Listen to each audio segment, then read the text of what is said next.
Hitting 100 million power in Call of Dragons is a big achievement. It means that you are committed to this game and you want to be stronger and stronger on every stage of the game, right?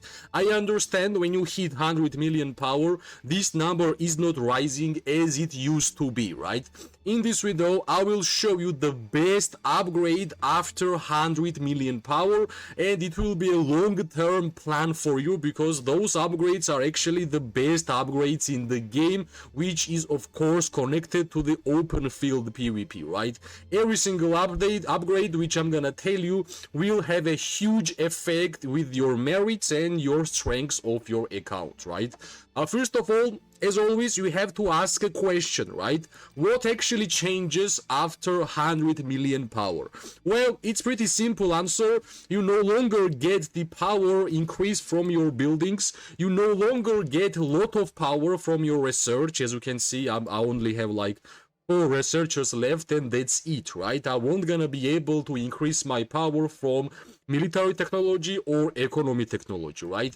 The highest power which you can actually get on your daily basis is your army recruitment, and trust me, with only army recruitment, if you are a free-to-play player, you won't gonna get another 100 million power in a short duration, right? You will have to play this game for more 2 or 3 years, and then maybe you're gonna get like 50 or 20 million power by just only recruiting your army, right? So what's the priorities, right? As always, we're gonna speak about priorities for the upgrades after 100 million power, right?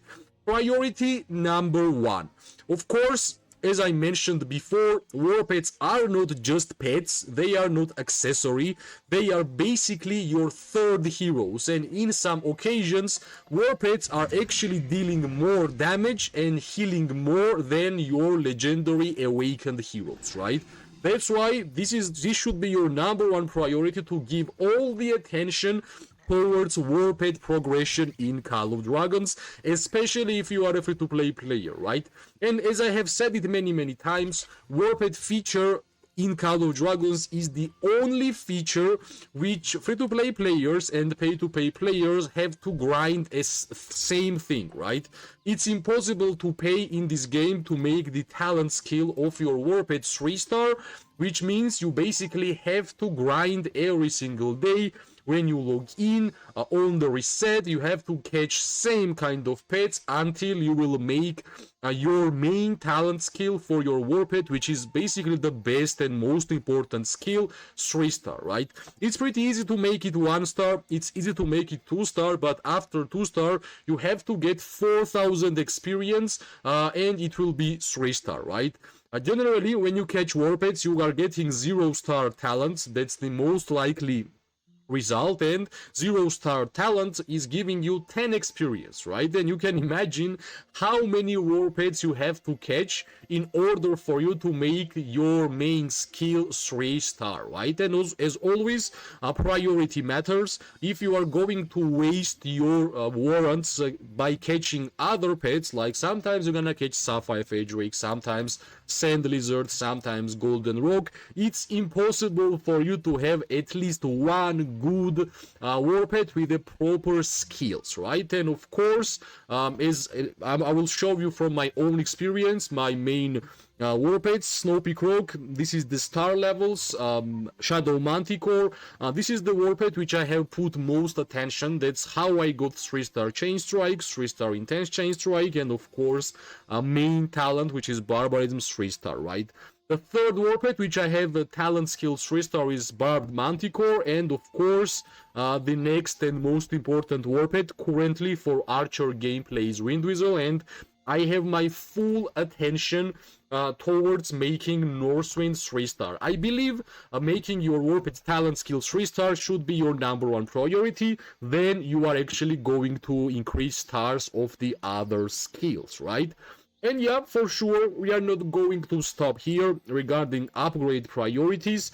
And when we are speaking about upgrade priorities, especially after 100 million power, we should never forget that we have already not a new edition. It's been a while since this feature is in the game, but Well, before, in my first year, my second year, this feature wasn't available for Call of Dragons players. Finally, it is available now, maybe past 6 months, which is Exemplar Wish Artifact, right? Exemplar Wish Artifact is basically next tier of artifact after legendary one, right? In order to basically unlock that feature of the game, you have to draw 2000 draws in Forge of Light or Riches of the Forest events, right? Which means Forge of Light especially got highest priority in terms of events which are generating artifacts in Call of Dragons, because as you can see, I have played this game for more than 1000 days. It was never my priority to try out my luck in Forge of Light.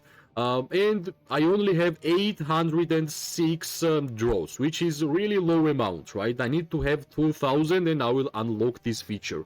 But after the Exemplar Wish feature was introduced to the game, right now one of the highest priority in terms of artifacts is actually drawing in Forge of Light, right? Soon we are going to have a throwback event for the artifacts in Anniversary, and I maybe won't even gonna spend my gems on this event, because I will be only spending my gems on Forge of Light whenever I will try my best to get the artifacts in this game, right? Because it has a double price. You're gonna get some legendary artifacts, plus you are going to get your 2000 draws from Forge of Light, and maybe in the future you will hopefully unlock the feature. And Exemplar Wish artifacts are adding additional effects even more, and they are basically not yellow, which you can see here, they are red, right? And they look pretty nice. So that's basically the second best upgrade which you can do in Call of Dragons after 100 million power.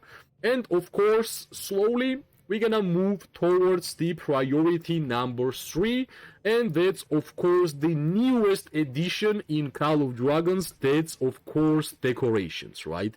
Decoration is the feature which just basically got introduced. You are getting decorations in your city, like Extravaganza, like Spooky Story, and you are increasing levels of those decorations, and increasing levels of those decorations will give you stats, right?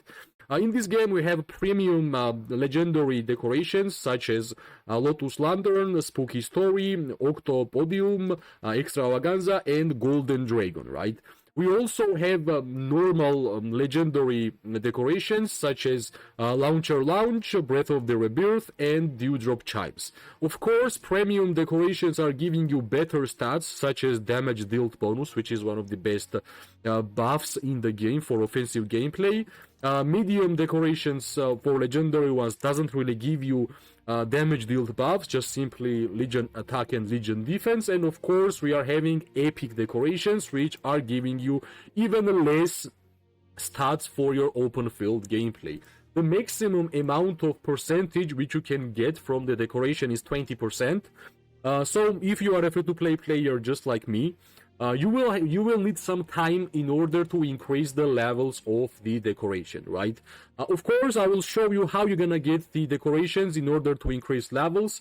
One is, of course, from the merit store. This is the Universal Blueprints, also random legendary decoration chest, and of course on daily ones, here you are getting random epic decoration chest, right? Like latest update, we got this feature in the sentry post. Here you will be able to draw decorations from this drawing board basically, and that's another way how you are getting more decorations in Call of Dragons, right? It will take some time, so I believe having like 20% more attack after 100 million power is a huge achievement. This should be one of your highest priorities, especially after 100 million power, because I don't know if there is another thing which is going to give you 20% attack, Legion attack, other than decorations in this game, right? Plus, it's a new feature, which means everybody started from the same spot, so your dedication and your time will be most important, especially getting merits in Call of Dragons for you to increase levels on these decorations, and slowly you are going to get the percentages, which will increase your power, increase your ability to deal damage, and of course will increase your merits, right? The priority number 4, we are finally getting there. Priority number 4 is actually in the city themes, right? If you hit 100 million power and you are free-to-play player, it means you are playing this game for a long time. And even me, as a free-to-play player, you can see I only have epic city skins in Call of Dragons, and I believe your priority and my priority is also to have at least one legendary city theme for your account, right? It's possible because throughout my gameplay, basically last year, I managed to collect 4 seals, and if you want to get legendary city theme, you have to have 6 seals, right? So basically, in next Great Hates event, if I will get 10 million power, I will be able to get 2 seal of power, and I will be able to purchase 1 legendary decoration, legendary city skin for my account, right? If you are pay-to-play player, of course, it will be easier for you, and still, I believe you should have multiple legendary themes in this game. Of course, it actually matters which one you are going to get, because we have 1, 2, 3, 4, 5, 6, 7, 8, 9, 10, 11, right? For archers, I believe Pearl Palace has the best attribute, but is the worst looking. Unit HP bypass is amazing. Also, for the magic ones, unit HP bypass is also great here. Even unit defense is nice, so basically just try to understand what kind of gameplay you are playing and try to match your gameplay with the legendary city theme, because it actually matters, right? 10% is not a small amount of percentage in Call of Dragons, and I believe if you will have at least one legendary skin in Call of Dragons, it will increase your power, it will increase your strength overall for your account, and of course try to get the legendary one for your main troop type. My main troop type is archers, and that's why hopefully soon I will be able to get Pearl Palace. Maybe I will wait for new one to how it looks, but unit HP bypass is amazing for the archer gameplay, so I will try my best to get this one for sure, right? Of course, there is also priority number 5, and it's also connected to the gem spending in this game, right? Gems are the one of the most important currencies in this game, especially for free-to-play players, and understanding where you have to spend the gems in which kind of events is crucial, right? I mentioned one event, which is Forge of Light for the artifacts. That's the must spend event in this game, because you have to get 2000 draws on Forge of Light, and only by forged keys it will be impossible for you to get in a short term, right? Of course, you have to spend some gems there also. Another event which is really good for spending gems is, of course, Lucky Spins. Plus, after you hit 100 million power, you don't have to spend 2000 gems to increase the levels on your buildings. You don't have to spend gems on treaties and arrows, so you have a free gems to spend, right? Forge of Light and Lucky Spins event are another best way to spend gems, because here you will be able to awaken PvP heroes, and generally PvP heroes are available from the Lucky Spins event, right? Generally, when I try to use my gems, I always get at least on 10 draws to get like 5 tokens of my chosen custom hero. Here, I'm not going to do it because my main focus was to awaken Ruby, which I have done it, as you can see. And of course, I'm saving my gems to try my luck on Forge of Light, because I believe for my account, unlocking exemplar wish feature should be the highest value out of all, right? But if you are looking for the events which is going to increase the strengths of your legendary heroes, a Lucky Spins event is the best choice, because, well, this feature, the rewards like 25 draws, 5 tokens, 45 draws, 10 tokens. Basically, you are getting some free tokens while you are spinning on this wheel, and hopefully you are going to get a lot of full unlocks, which is basically, if you're gonna hit this one, you will get 10 legendary tokens for the Falgrim or your chosen hero, right? So it's of course important to understand the best possible events even after 100 million power, because everything changes, right? You don't have to spend gems on treaties, arrows, buildings, blueprints. So basically you have some free gems, and spending those gems wisely is really crucial, right? And one more thing, it's not a priority, it's a mistake which a lot of players actually are making. They believe, and even I had a thought, like when I hit 100 million power, I thought that, alright, I have done my maximum, that's it, I got my highest potential, which is basically false, right? Power is just a number. If you are not using your time, your currencies, your resources, your gems in a wisely, you don't invest your time in war pets, you don't invest your time in decorations, this power will mean nothing, right? That's why that should be the mistake which you should always avoid. Power is just a number. There is a lot of accounts who is less power than 100 million, but they have a better account than 200 million power, right? So it always matters which kind of heroes you have invested. It matters which kind of decorations you tried to increase levels. It matters if you have legendary city skin or not, which legendary artifacts you put your gems, and which heroes you are trying to get from the lucky spins. So hopefully after watching this video you won't gonna make this kind of mistake, and you are going to keep grinding, because game does not really stop on 100 million power mark. As always, if you liked the video, press like, subscribe, share. It always gives me more and more motivation to make more content for this game. I wish everybody an amazing day, morning and night. We are going to see each other really soon.